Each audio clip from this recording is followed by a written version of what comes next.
Now, I had the honor and privilege of attending the premiere of his new film, Jekyll Island, in North Hollywood at the Lamley Theaters this week, and I have to say it's one of the most informative exposés to be ever made on the Federal Reserve System, basically revealing the grand larceny scheme, the annual robbery that the American people continue to endure via this kleptocracy, which is hell-bent on making us believe that fractional reserve banking and lending will fix the problems it's created.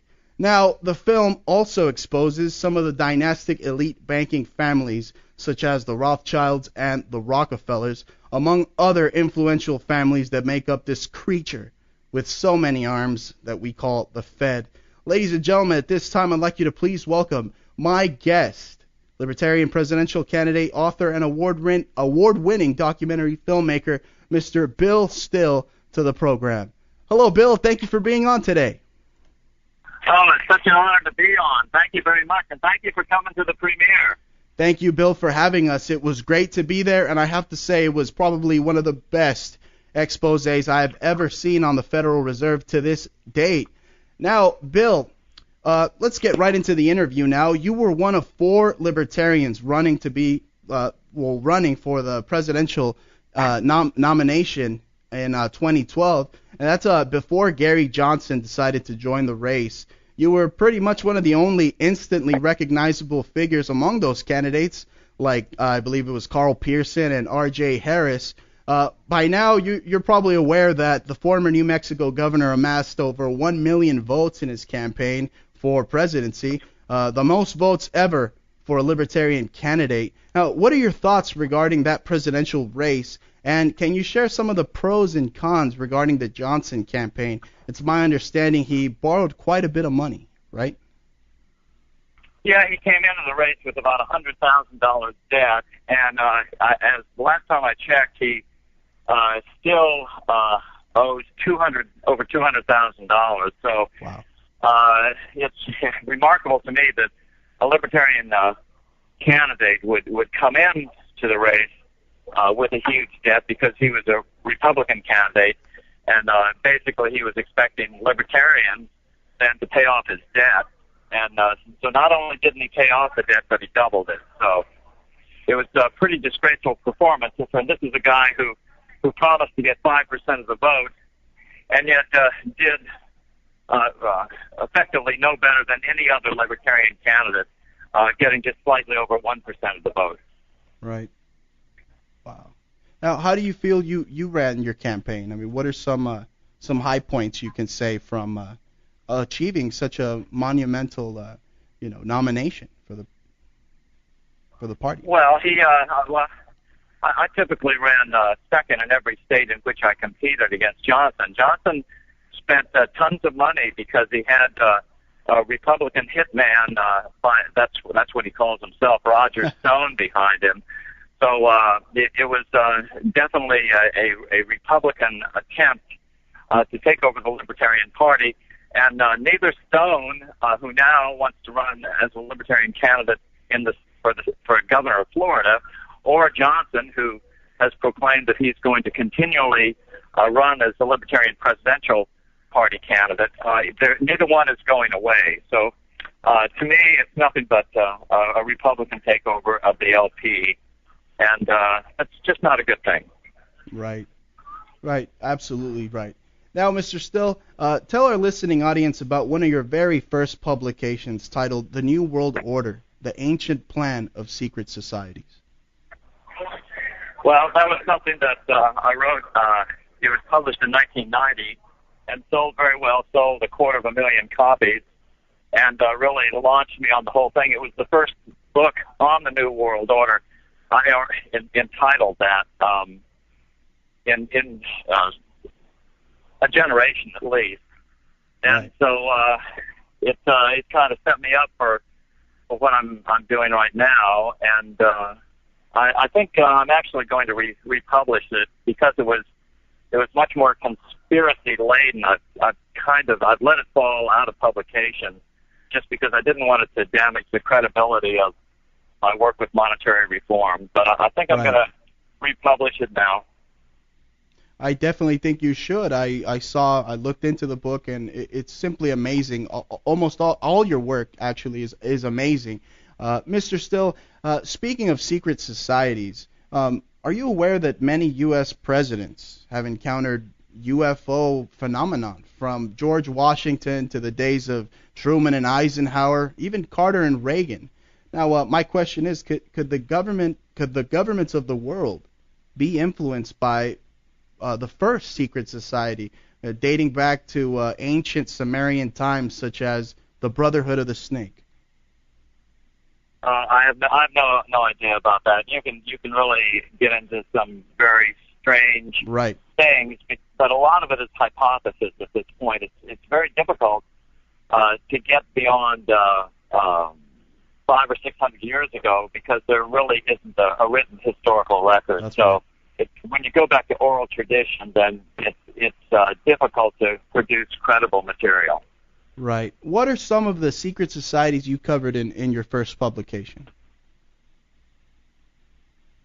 Well, kind of the low entrance level, especially in the United States, is Freemasonry. But Right. I'd really prefer not to focus this interview on that work. I'm just not ready to do that yet. I'm still focusing strictly on monetary reform. Absolutely, and you're a great champion at that as well. Now, Bill, tell us about your days as a publisher and editor for the London Monitor, I believe, in 1977. You also worked for USA Today, Los Angeles Times Syndicate, and Omni Magazine, as well as many other great and stellar newspapers. Tell us about that. Well, I never worked actually on staff for any of them. I just sold stories to them. Okay. The Loudon Monitor I was managing editor of that for 5 years, which was just a small county weekly newspaper in Northern Virginia. Interestingly enough, Loudon County is now, for the second straight year, the richest county in the United States as far as per capita income. So It became a bedroom community for the Washington, D.C. metro area, and everybody there has a job and has a good job. Right. Yeah, absolutely. Mr. Still, I want to ask you about some of your hobbies. I personally love boxing. I've trained with actually the father of a top-ranked American heavyweight here in California. But can you tell us about some of your favorite hobbies, like Vietnamese Taekwondo, for instance? Yeah, I started, when did I start that? Maybe about 1980, and worked my way up to where I'm a fourth-degree black belt. Wow. Although I don't practice anymore, but the way I keep fit primarily is through tennis. I play competitive USTA tennis. Right. And it keeps me going. I'm 65 now, and I can still walk around and run around, and plan on doing so, and being a pain in the butt to the folks who control the debt money system for several more decades. Absolutely. You're kneeing them in the face with your high knees, like they do in Taekwondo, I believe, right? I'd prefer to see it more as exposing their weaknesses to a very broad swath of not only the U.S. population but the world population now. It's very interesting. I can just tell from my email traffic, my YouTube and Facebook traffic, that this is really growing internationally. Internationally, it's kind of like the 20, 30-something generation is really catching on to this. I just did a radio interview in Japan about a month ago, and the guy was 28, and he was an Englishman. He had a British accent, and he said that in Tokyo, the 20-somethings that he hung out with, all they wanted to talk about was monetary reform. It's like, what? Really? it is the topic du jour. And, I've predicted for a number of years that the way this is going to go down is there's going to be a tipping point come. A tipping point in politics has a particular meaning where it looks like nothing's happening, and then all of a sudden critical mass of numbers of people become aware of what the problem is, and suddenly it just all changes overnight. and suddenly people say, "Oh, we knew that all along." And I think that's the way this is going to go down, because nothing less is at stake than the capability of humankind to self-govern. That's what's on the line here, and along with it, possibly even the ability of humankind to continue on into the future. Wow, you're absolutely right, and that's something we're going to get into monetary reform in just a little bit. But I want my listening audience to get to know you. But Mr. Still, tell us about your days working with Ross Perot. A lot of what he warned about has actually happened already. Tell us about those times working with Ross Perot's Reform Party. Yeah, well, I was 10th district coordinator and really edited the state newsletter for the Perot forces, which later became the Reform Party. And I met Ross, and he's a little teeny guy, but he's a firebrand, and he was way ahead of his time and unafraid to speak his mind until that one time that he dropped out of the race suddenly. He, of course, Perot's a very private guy. He would, even those of us close to the campaign didn't know exactly what was afoot, but we all speculated that it was because of some sort of a threat to his family that he decided his family was more important than his presidential aspirations. Right. And that has happened. That could very well happen to any third-party candidate. That's something that's very real. Now, Mr. Still, tell our listening audience a little bit about your background. I believe you come from an Air Force family, and you were raised in Los Angeles, right? You were born in Ohio? Yeah, I was born in Ohio, raised, started high school in Torrance, California, went to North Torrance High. My dad then retired from the Air Force. He was a tech kind of guy, a scientist kind of guy. He was the chief scientist for the Minuteman missile system. He was the one that delivered the program in 3 years and under budget, probably the last defense program that was ever brought in under budget. And he retired and went to work on a government contract in the Washington, D.C. area. And so there, our family moved there when I was 15.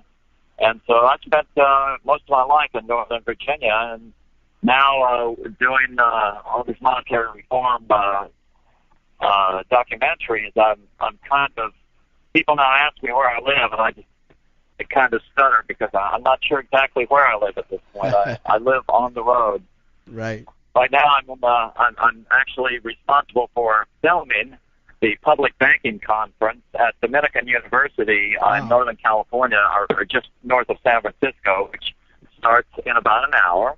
Right. And so I got here a little bit early, and I set all up and told them that I was going to be doing your radio show, and so Very they nice. see me walking around talking, and that was what was up. Well, it's great to have you on.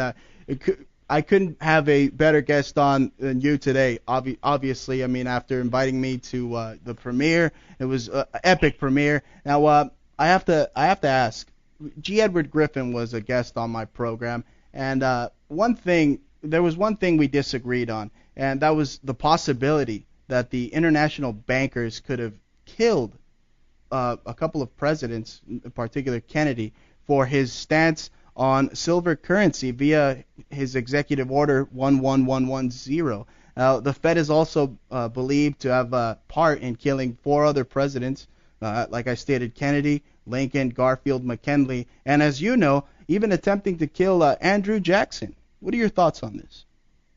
Yeah, well, the other 4 that you mentioned were all, there's good evidence that the assassinations of those presidents and the attempted assassination of Jackson were the responsibility of international banking interests. However, when we were first doing the research on the money masters, that was before the internet, and so all that research was very hard won. We had to spend days in the Library of Congress, which wasn't that difficult for me because I lived only about an hour from it. But for other people, it would be really difficult.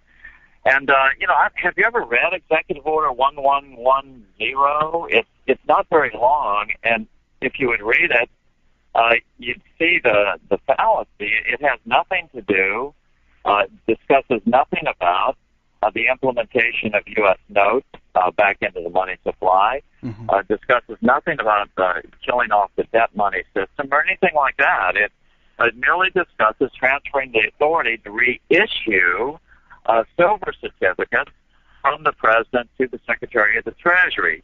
Has nothing to do with the big picture at all. Silver certificates, they were about to kill off silver certificates altogether, merely because the price of silver had risen above $1. And so there was an arbitrage thing going on where people could buy silver certificate dollars and then trade them in and get more silver than more dollars worth of silver. So they had to kill that off. And so in order to facilitate this move, they had to transfer authority to the Secretary of the Treasury, and that's all Kennedy was doing. We looked at this in depth. There was also a story that Kennedy gave a speech at Columbia University, I believe, outlining his plan to reissue U.S. notes and kill the Fed. We checked with Columbia. He wasn't there that day. The speech didn't exist. We checked with the White House. Kennedy was in the White House. I wanted this to be true. Right. I wanted to include it in the Money Masters. I mean, it just makes perfect sense in the flow of things. It just wasn't true. Wow. Unbelievable. What do you say about the recent claims that state that he was a Third Reich sympathizer as well? I mean, I kind of thought that they were cherry picking it a bit, but I mean, like you just said, and G. Edward Griffin before you told me, there's really no evidence that he was against the central bankers.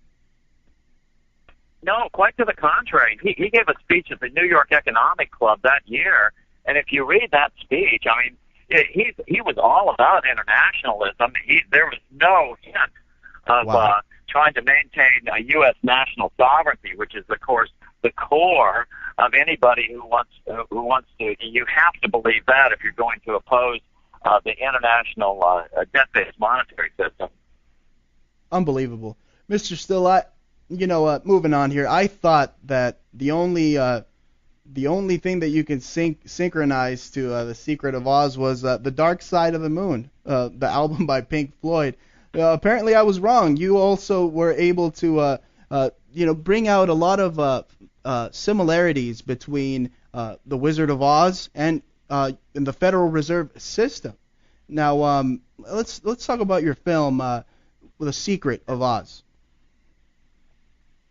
Well, yeah, that's The Wizard of Oz. The original book version was written by L. Frank Baum in 1900, and you have to set the stage a little bit to understand why he would do such a thing.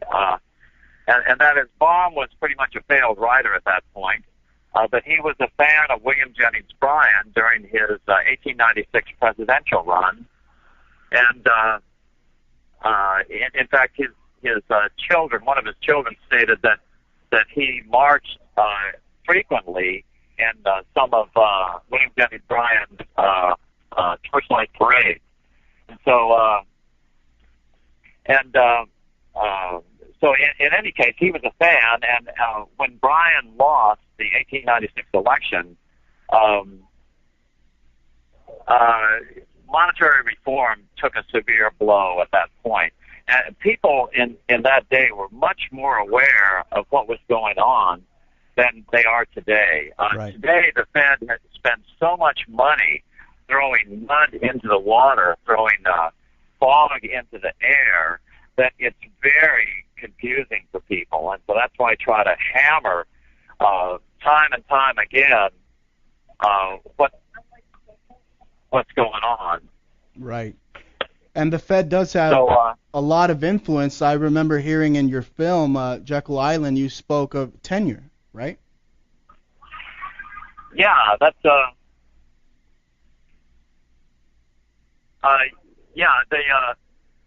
problem right now is not that the truth isn't out there. I've certainly done my share of that. The problem is that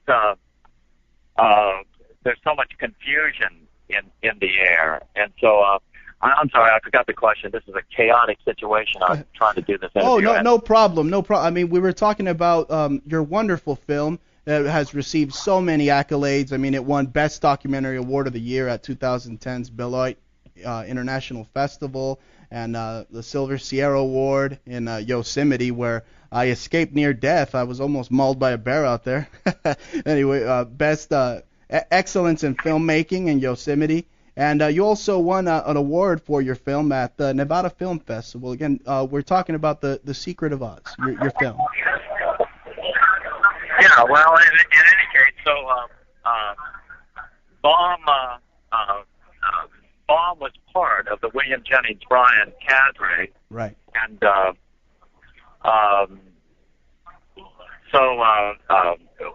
after Bryan lost the election, Baum decided to write in 1900 the Wizard of Oz and put into it monetary symbolism, like all writers who are trying to get their first big hit. You use what you know, and exactly. So you throw in everything in the kitchen sink. And so he devised this monetary symbolism of the silver slippers on the yellow brick road, right? Because Bryan's mantra at that point was silver.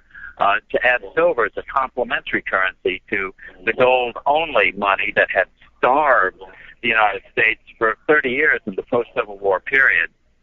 And so in the original book version, Dorothy's slippers were not ruby. Dorothy's slippers were silver, and to provide the symbolism. And wearing the silver slippers, then the group could march along the dangerous yellow brick road. The yellow brick road was dangerous in the book version, and thereby get to the emerald green city, symbolizing the real thing that needed to be accomplished, and that was debt-free government-issued money, which Lincoln made, and they were called greenbacks, and that's why the Emerald City.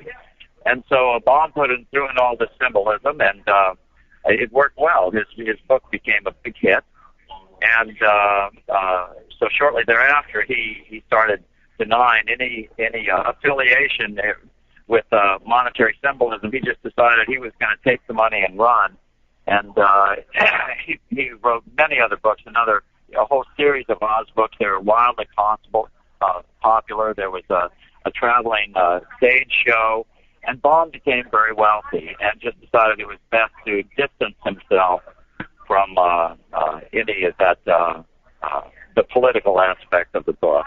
And of course, when they made the movie, Technicolor was a new process, and I think the producers very innocently, not part of some conspiracy, decided to change Dorothy's slippers to ruby because it showed up prettier on Technicolor, and thereby, the main symbols became obscure, clouded, and so that's why it was lost. I know when I was a kid, we used to watch The Wizard of Oz. It would come on once a year. I forget whether it was Easter or whatever.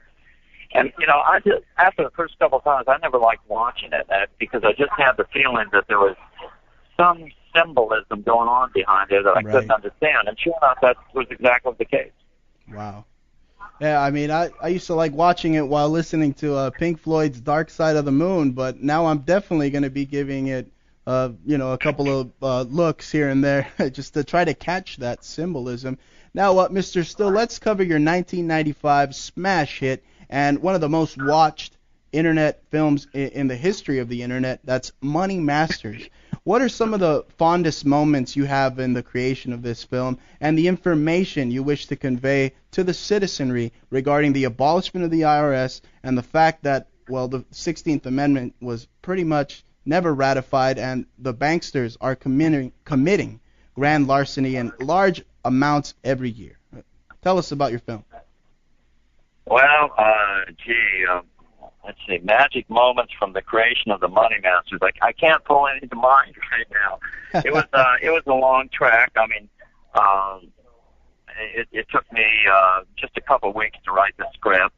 A gentleman who the first book I published on this topic was called On the Horns of the Duke, the Federal Reserve and the New World Order, and it was not popular and has subsequently fallen out of print. But a guy read the book and called me and said, "Let's do a documentary video," and I said, "Sure, let's go." So I had the script written because I had it all in my brain, and wrote it in 2 weeks. And we were in Europe and filmed there for 2 weeks, and then filmed around the United States for another 6 weeks, and then we spent 3 months editing it in the dead of winter in 2006, and put it out maybe March or April of 2006.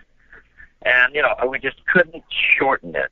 It's notoriously lengthy, like 3 hours and 23 minutes, and it's sold slowly, but it kept picking up and picking up and picking up, and year after year it kept picking up and picking up, and then Pirated Copies ended up on the newly formed, I think it was called Google Video, and when they finally shut Google Video down, the Money Masters had 14 million hits.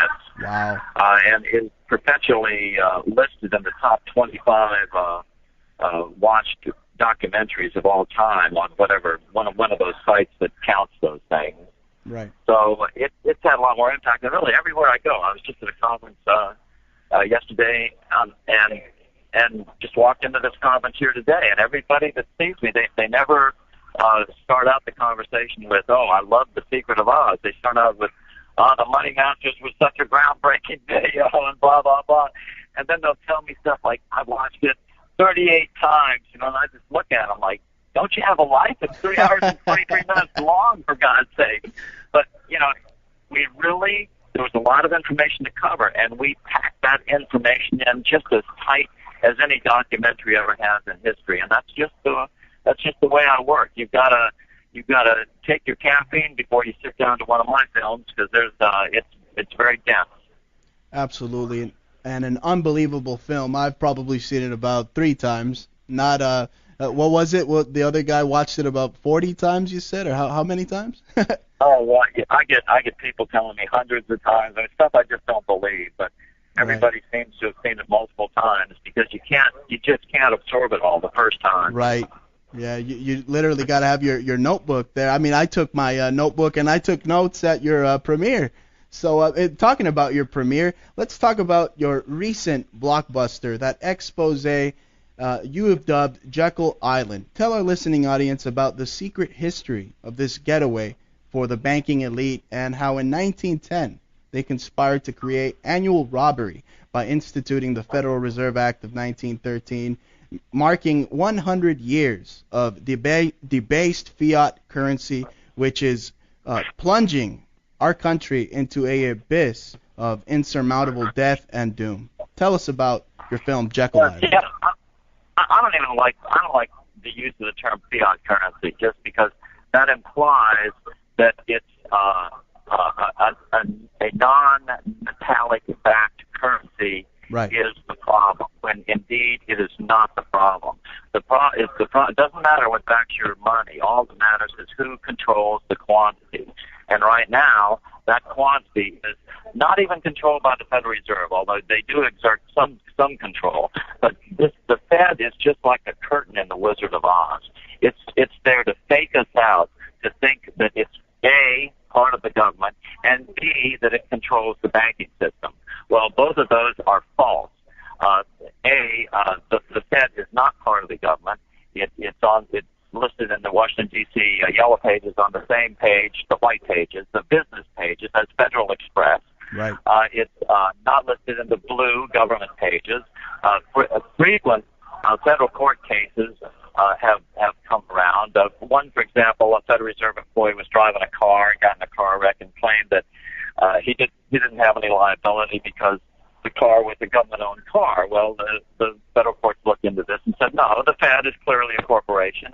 And right now there's a YouTube video out there where a Fed lawyer, is now admitting that, oh yeah, we're a private corporation owned by our member banks. Well, you just can't turn the money supply of a sovereign nation over to a corporation, because corporations, by definition, have to compete with other corporations to get the most profit for their corporation. They don't give a darn about sovereign money created in the public interest. And, the Constitution is very clear about this. The rights granted to Congress are very few. And in fact, it only takes up 413 words in the Constitution, so it's not very difficult to get through. And therein it says that Congress and only Congress can create money and control the value thereof.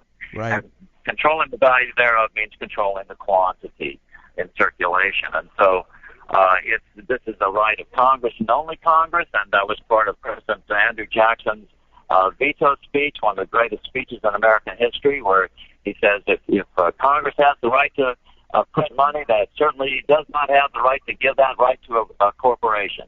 And that's exactly correct. And the way they got this through was a series of booms and busts, which the bankers could completely control because we were on a gold money system, so it was very easy for them to control the quantity of money in the country because the big banks owned the vast majority of the gold. So they created a series of booms and busts throughout the late 1800s and early 1900s, and this culminated in the crash of 1907 when J.P. Morgan and the Rockefeller family conspired to crash the stock market to basically take out one of their chief competitors, the Heinz Group, like Heinz ketchup. Right. Because they had a big bank and several other things that they wanted. And then J.P. Morgan, made a pronouncement. He thought the Heinz Bank, the Knickerbocker Trust, was about to go under. And the very next day, all the Knickerbocker Trust depositors rushed the tellers' cages and withdrew their money, and the bank collapsed. And Morgan and Rockefeller were able to seize the assets that they wanted, a big coal company in Tennessee, et cetera, et cetera. However, it got out of their control, like it typically does, and it caused a panic nationwide, a very sharp panic, to where the bankers, because we're on a gold money system, had contracted the currency in the post-Civil War period steadily, so that there was only about $7 per capita in circulation. And when the panic happened, then anybody who had cash money, held on to it, hoarded it. And so then there was even less money in circulation. So Morgan came up with this outrageous plan where he petitioned Congress to allow his bank to create some $250 million worth of cash money, paper money issued by Morgan banks. He just printed it up out of nothing and then spent it into existence, sent it out to his branch banks to be loaned at interest back to us. This is completely, you talk about fiat money, this is the most fiat money of all fiat money. And it worked. It restored confidence in the country, and then Morgan was hailed as a hero. And so, but then we had, fortunately at that time, we had a free press, an honest press led by Joseph Pulitzer, the guy who started the Pulitzer Prize. And he knew what the real deal was, and he called them the money trust and went after them tooth and nail. And so J.P. Morgan knew that and eventually legislation would come forth that would do some kind of damage to his ability to control the economy this way. And so they decided to try to get out ahead of the curve and write their own legislation so that could be proposed in Congress, and maybe that would mollify the public resentment, the public outrage. And so they decided that they would gather in secret at Jekyll Island down off the coast of Georgia. It was a remote island. There were no roads there. You had to take the train down to Brunswick, Georgia, and then take a boat over to Jekyll Island. And the reason it had to be secret was if the public or Joe Pulitzer got wind that the bankers were gathering at Jekyll Island to write a bill that would then be proposed in Congress, well, he'd trumpet it from the front page. And so it had to be a very secretive operation. They met, they designed around Thanksgiving in 1907, or 1910, I'm sorry. Right. And got their legislation together, went back to Washington. Their lead legislator was a guy by the name of Senator Nelson Aldrich, and he was a very egotistical guy, and so he named the bill the Aldrich Bill. And so, then Pulitzer got on it because he realized this was a banker's bill, and so it didn't pass the first time. And so they took it back in, and then they changed the name, called it the Federal Reserve System, made it appear that the money power was decentralized through 12 regional banks and all this, but we now know that the power was really completely centralized in the New York Fed. And, but, They waited until the Christmas recess, where many congressmen and senators had gone home, and they got it through on December 23rd of 1913. So this December 23rd, 1913, is the 100th anniversary of this scam. And my film, Jekyll Island, details just how it was done. And the film was created with an idea of making the most effective political tool possible, so that you can show it to your friends, you can get it on your local cable access channels, and see what we can do. Try to collect we're going to shoot for 1 million petition signatures before the December 23rd anniversary, and try to make something happen. If nothing else, raise awareness by, an order of magnitude. An absolute incredible film. Mr. Still, you tell me where to sign, and I will be one of the first to sign that petition. Now, Mr. Still, can you please tell our listening audience about the history of tally sticks of England and Abraham Lincoln's greenbacks? Yeah, sure. The tally sticks were, the thing I do in the film is I just show that this is the same ripoff time and time again over the centuries down throughout history. Namely, back in 1100 A.D. in early medieval England, the goldsmiths had a corner on money because it was basically a gold-based economy. And so they discovered that two things. Number one, that when people brought their gold into the goldsmiths' vaults, because they were the people in town who had a secure location you could keep your gold. They brought them in. They would give people paper receipts for their gold.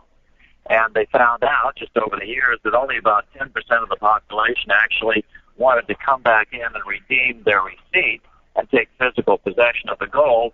So they started cheating. They started issuing more receipts, counterfeit receipts, than they actually had gold. And this worked out fine. Occasionally, there'd be a run on the goldsmith's gold, and it would be discovered that he didn't have enough gold, and so they'd hang the goldsmith, and, then it would take a few years for the scam to start over again. But the goldsmiths discovered that by acting in concert, they could control the entire economy of a nation if they did the same thing at the same time. And so all they had to do to cause the Depression, for example, was to not give out, they would start loaning money on their paper receipts, they would quit loaning money, and they would call in their previous loans. And this would, if they did this nationwide, it would cause an instant depression. And then they could essentially blackmail the king and say, look, either do what we want, or else we can cause this depression. We'll demonstrate it to you if you really want, but if you just believe us and do what we say, then things would go well for you. Because the public would never catch on that, the depression was a deliberate contrivance of the goldsmith. The public would always blame the sovereign, the king. Right. And so King Henry I, the son of William the Conqueror, decided he was going to put an end to this, so he started issuing something called tally sticks, which were just sticks of wood with 90-degree notches cut into the stick at a certain distance apart to denote the denomination. They didn't even use numbers because most of the population was illiterate. They just used the size of these notches to indicate the denomination. And so tally sticks worked very well, and what it in essence did was return the money power to the sovereign and allowed him to tell the goldsmiths to go take a hike when they tried to blackmail him, because now the king had his own money, tally sticks, which he could pump into the economy if the goldsmiths tried to kill the gold-backed money. And amazing. So that was a very good thing. It was tally sticks worked for 600 years. Finally, they were killed off when the Bank of England took over the money supply of England in 1694, and it took them a generation to retire all the tally sticks. And when they tried to burn them, and at one point the tally sticks got their revenge. They got so hot that it actually burned down the British Parliament building. So the British have a Parliament building that's only a little over 100 years old, just because of the revenge of the tally sticks. Wow. Now, tell us about the greenbacks and how Abraham Lincoln believed in the U.S. currency being non-debt based as well. Right. Well, Lincoln knew that when Jackson killed the second bank of the United States, which was a debt-based operation, the only thing Jackson did wrong was he did not implement the correct solution. The correct solution would have been to do what Lincoln did 30 years later, which was to just issue government money. I mean, this problem is very simple to solve. I mean, it is the government's responsibility to control the money supply. So the government should just issue, not Bank of England, but English currency, French currency, German currency, Chinese currency, not issue it through their central bank, which always the trick with the central bank is they try to get the government borrowing money from them, right, or borrowing money from banks in general, and then they just go back to the old system before the tally sticks with the goldsmiths. They get the government indebted to them. The government soon becomes addicted to the borrowing, and then they're cooked because the borrower inevitably becomes servant to the lender. And it's an old biblical proverb that's just as true today as it was the day it was written. And so that's what you have to get out of. You have to get out of the system. That's step one. You have to forbid government borrowing, not pay down the debt, not talk about it slowing down the increase in national debt. You've just got to stop it. You've got to make it illegal in every nation on this planet. Every nation on this planet borrows money, and they borrow money primarily from banks. So, by definition, we have what political science calls a plutocracy, which is ruled by the rich, ruled by the banks, and that's what the problem is. They're now getting every government to just shovel money to them, and this is money that we have to create by our labor, and it's just not a fair system, and eventually it's going to collapse. And we're going to, what I predict is going to happen is they're going to try to implement a gold-backed international currency, saying that this is the only thing that could create monetary stability. Well, we were on a gold-backed currency at the time of the passage of the Federal Reserve Act. And just 16 years later, we had the bubble of the Roaring '20s. That's what the Roaring '20s meant. It meant that the banks were pumping out so much money that it caused a huge bubble, and that eventually collapsed. It collapsed into the Great Depression of the 1930s. So that's hardly monetary stability. We were on a gold-backed currency since Lincoln's assassination, and there was nothing but a series of booms and busts, financial panics. You just can't have it that way. The stability, economic stability, always favors the middle class. It favors small business. It favors the little people. Economic volatility and turmoil never favors the cause of freedom, never favors democracy, never favors the 99%. It only favors the banker class because they get out of ahead of the curve. They know when the crash is coming, and they profit from it. Not only that, but they profit from it by all the rest of us going bankrupt, and they get to foreclose on all of our assets. That's exactly what happened in 2008. It's exactly what's going to happen once again later this year when we're only 5 years down the road from 2008, and we haven't learned a lesson. We're still believing the bankers' lies that everything's going to go up forever, and it's not. Wow. You're absolutely right, and that proverb you stated in the film, and you talked about right now, which it means the rich rules over the poor and the borrower is the slave to the lender. That couldn't be any more true. And as a libertarian presidential candidate, I mean, you vowed to get rid of government borrowing and abolish the IRS. I mean, so you're definitely a premier candidate, somebody that we need out there at the forefront of this movement. And it's just absolutely wonderful to have you on. Now, before we wrap up, Mr. Still, tell our listening audience about some of your most noted followers, such as Milton Friedman, who have praised you for your Reform Act. Right. Well, I called Friedman with the first cut of the Money Masters because I wanted to have I wasn't afraid of criticism of professors of economics. I mean, I've been a reporter all my life. I know what I'm doing, and so I know where you get support from academia. I know how to do it. You call the university press office and you tell them what's up and you need to speak to a professor. And sure enough, Milton Friedman called me back. I sent him overnighted him on a Friday the first cut of the Money Masters. He watched it over the weekend. Called me back, and I'll never get the first words out of his mouth. He went, "Boy, if you kill the Fed and don't do anything about fractional reserve lending, you've done nothing."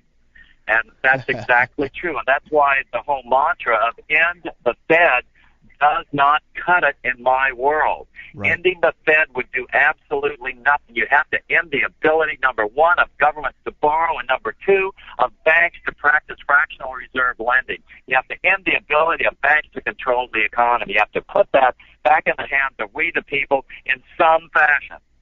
Absolutely, and this fractional reserve lending goes all the way back to the Ashmeyer Rothschild days. I mean, this is something that has been going on for too long in my book, and we definitely need to nip it in the bud and wake up now.